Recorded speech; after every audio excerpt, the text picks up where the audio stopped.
Good afternoon, Covidians. It's just getting on for 2 o'clock, so it's well before my tea break.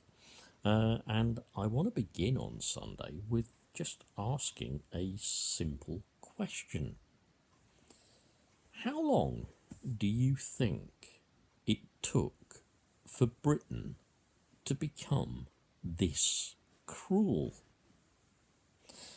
Let's get a few ideas. I've been talking on my YouTube channel about discovering 50 letters that my late mother sent to my father while he was serving in BAOR Germany as part of a NATO infantry division, although he was with the Royal Army Service Corps. Yeah, so was it pretty cool back in the was it pretty cruel back in the 50s?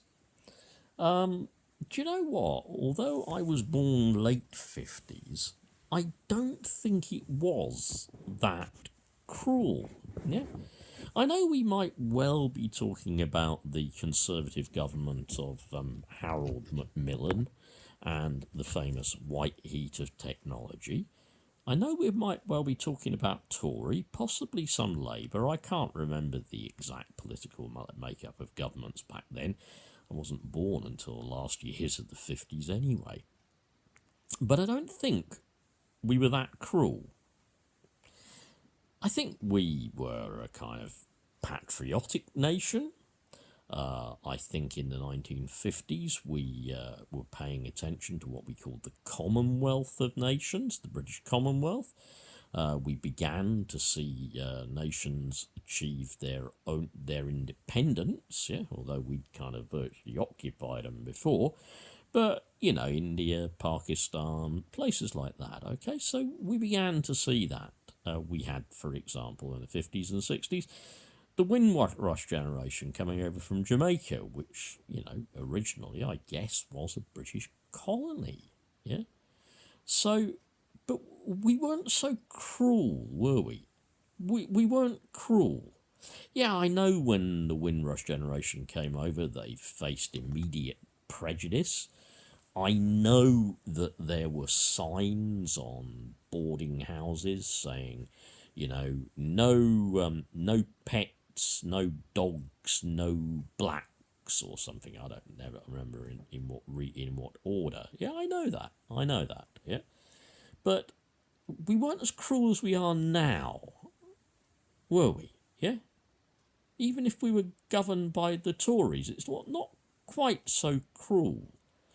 I know there was the 50s and there were borstalls and the idea that when a youth did a particular thing wrong, stole or burgled or attacked an old lady or stole from an employer, there would have been a short, sharp shock and a spell in one of Her Majesty's borstalls.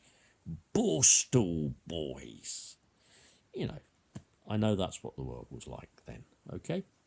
But now, especially, of course, under our dear Tory friends, under our dear Tory government, we have become an extremely cruel nation.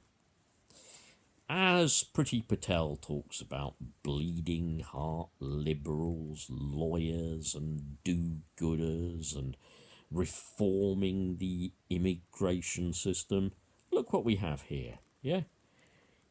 Migrants will have their dinghies disabled. We're going to disable them. What, so they can't use them again or something? So they can't get away? What else are we going to do to them? Well, in a country where even the social security and the social welfare system is run by people like Theresa Coffey, who feels that the DWP have no duty of care towards those who depend on them. They don't have a duty of care. It doesn't really matter to her if these people either slip through the net or starve to death or kill themselves.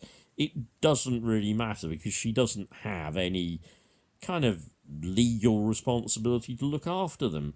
So, in a country where, well, we read often from the Ladybird book of evil, amongst the country's most evil people, in the world as it is today, in this country as it is today, what do we see? Well, we see evil and cruelty, the exploitation of the weak, the old, the sick, and the promotion of the rich, the healthy, and those, therefore, with the most power.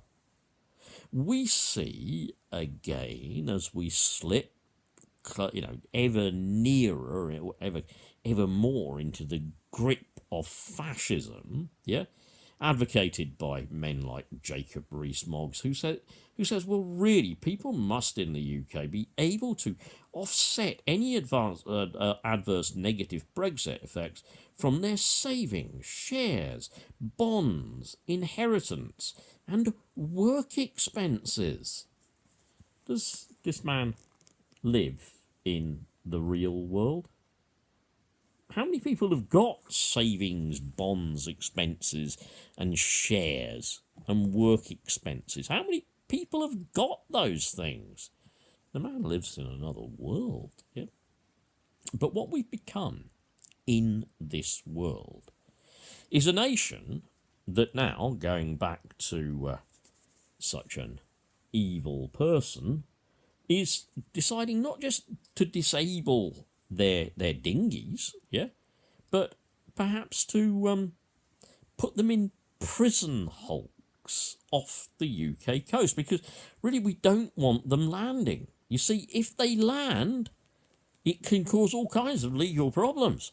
So if we actually keep them away from the sacred soil, the sacred Blut and Boden, German actually for blood and soil. Don't let them touch or come into contact with British blood, Blut, and British Boden, sacred soil, Blut and Boden.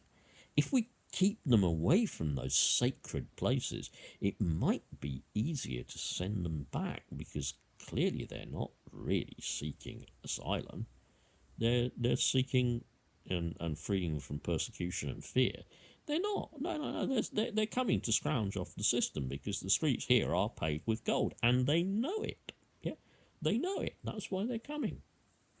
So what are we going to do with them? Well, Priti has already managed to accommodate some of them in old army camps.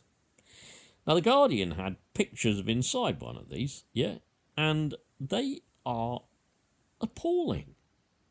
For the circumstances in which people are going to be detained, for the physical place where they're going to be housed, whether it be proper containment or whatever, these will be surrounded by wire fences, probably topped with barbed wire. Their locations are already known to the racist filth and the kind of scum that go, well, we've got pensioners starving, and why are you putting these people up, Why are you supporting them when my gran is starving, We're Britain first. So they already know where they are, so they're putting them at risk of attack from these people, But also, and The Guardian made this point very clearly, many of these people have been tortured. Their women have been raped. They have been physically and sexually abused.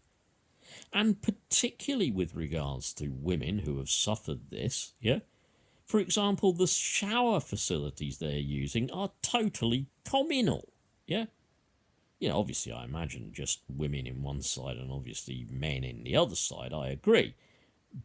But even so, old army camps where water, by the looks of things, has been dripping from the ceilings in bathrooms and causing mould, where they pack them into an old, undecorated, crumbling dormitory, where there is no access to psychological help, counselling, a doctor, even some kind of social worker, maybe translators who speak their language, yeah?